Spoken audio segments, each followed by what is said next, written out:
Good morning! Nagluluto ako ngayon guys ng kugita na ginisa natin sa butter. Then mayroong oyster sauce. Then maraming garlic.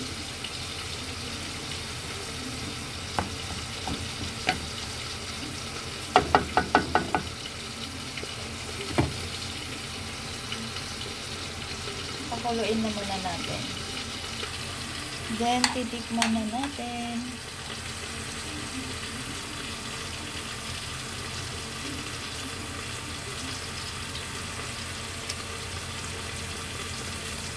Wow! Ang sarap.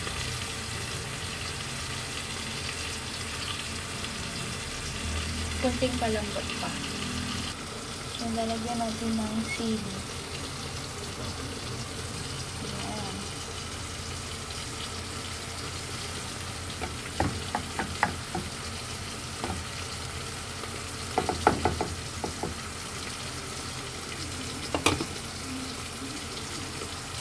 Ayan, takpan lang muna natin saglit.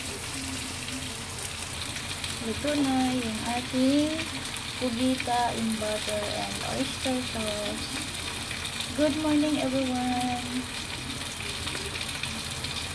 May God bless us all. Thank you for watching. Bye!